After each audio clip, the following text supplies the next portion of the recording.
అందరికీ నమస్కారం. ప్రకృతిలో మనిషికి అర్థం కాని వింతలెన్నో ఉన్నాయి, ఎన్నో అద్భుతాలు ఉన్నాయి. ఇలాంటి అద్భుతాల్లో సహసిద్ధమైన బుర్రా గుహలు కూడా ఒకటి.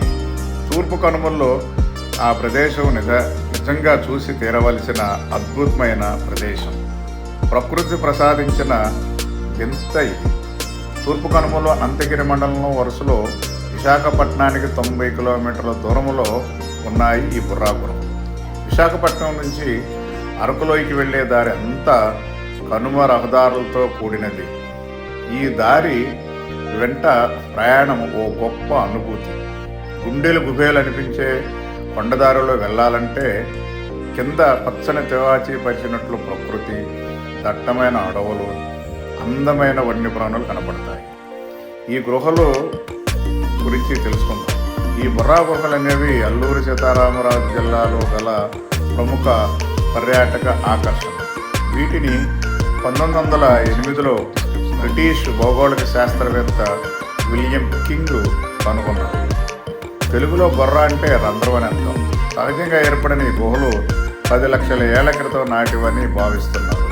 నీటిలో హ్యూమిక్ యాసిడ్ సున్నప్రాయలోని కాల్షియం బైకార్బోనేట్తో రసాయన చర్యకు గురైనప్పుడు ఖనిజాలను కరిగిస్తుంది. దానితో రాయి క్రమంగా కరిగిపోతుంది. కొంతకాలం పాటు ఈ విధంగా నీరు నిరంతరంగా ప్రవహిస్తూ ఉండటం వల్ల ఈ గుహలు ఏర్పడ్డాయి. ఇది ఈ రాతి కరగటము, ఇది కెమికల్ రియాక్షన్స్ ఎలా అనేది చెప్పడం జరిగింది. కొండలపై నుంచి గోస్తాని నది వైపు ప్రవహించే చిన్న చిన్న వాగుల వల్ల ఈ గుహలు ఏర్పడ్డాయి. కాల్షియం బైకార్బోనేట్, ఇతర ఖనిజాలు కలిగి ఉన్న పైకప్పు నుంచి కారుతున్న నీటి వల్లే నేలపై దిబ్బల వంటివి ఏర్పడతాయి. వీటిని స్టాలగమైట్స్ అని అంటారు. ఈ విధంగా పైకప్పు నుంచి వేలాడుతున్న స్టాలకైట్స్ అనేవి కూడా ఈ ప్రక్రియ ద్వారా ఏర్పడింది.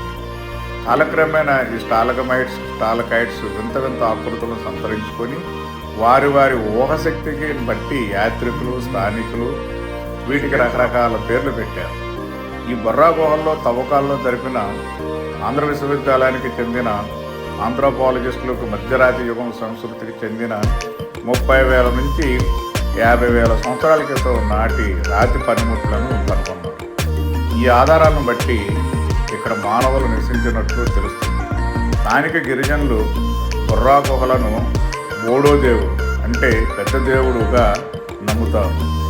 వివిధ రూపాల్లో ఉన్న ఈ స్టాలకైట్స్లను శివపార్వతి, తల్లి బిడ్డ, ఋషిగడ్డం, మానవ మెదడు, మొసలి, పులి ఆవు అంటి పేర్లతో పిలుస్తూ వీటిని పూజిస్తూ ఉంటారు. ఈ గుహలకు గోస్తాని నది కొలిచిన 4 ద్వారాలు ఉంటాయి. బుర్రా 1 అనేది వ్యవహరించబడే ద్వారమే ప్రస్తుతం ఉపయోగంలో ఉంది. ఇక్కడ నుంచి లోపలికి 1 కిలోమీటర్ వరకు వెళ్ళి గోస్తాని నదిని చేరవచ్చు. అయితే ప్రస్తుతం గోస్తాని నది వరకు వెళ్ళడాన్ని అనుమతించడం లేదు. 1990లో రాష్ట్ర ప్రభుత్వం ఈ పర్యాటక అభివృద్ధి సంస్థ ఈ బుర్రా గుహలను స్వాధీనం చేసుకొని గుహల వెలుపల ఉద్యానవనం పెంపకం, మొక్కలు నాటడం వంటి వాటిని చేపట్టడంతో బుర్రా గుహల పరిసరాలు చాలా అందంగా మారాయి.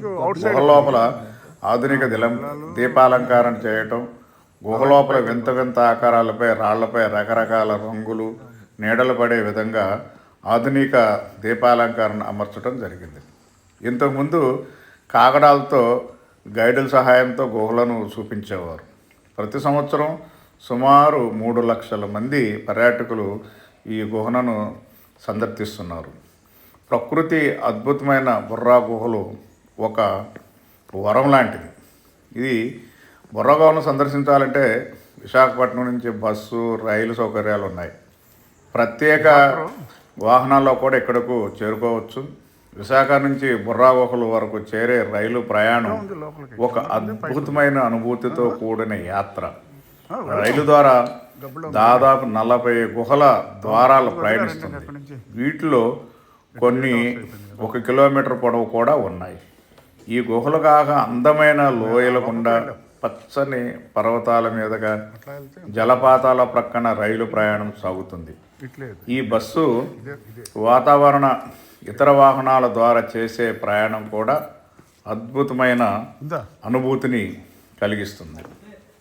ఇచ్చట చాలా సినిమాలు కూడా చిత్రీకరించారు. వాటిలో ముఖ్యంగా జగదేక వీరుడు అతిలోక సుందరి, ఇది 1990లో కె రాఘవేంద్ర దర్శకత్వంలో చిరంజీవి హీరోగా వచ్చిన ఒక సోషియో ఫాంటసీ. ఈ సినిమాను కూడా ఇక్కడ చిత్రీకరించారు. కాబట్టి ఈ బుర్రా గుహలను ప్రతి ఒక్కరూ సందర్శించాలి. ఇది కూడా ఆంధ్రప్రదేశ్ రాష్ట్రంలో విశాఖపట్నం నుంచి ఒక 90 కిలోమీటర్లు ఉంది. కాబట్టి ప్రతి ఒక్కరూ ఈ గుహలను సహజ సిద్ధమైన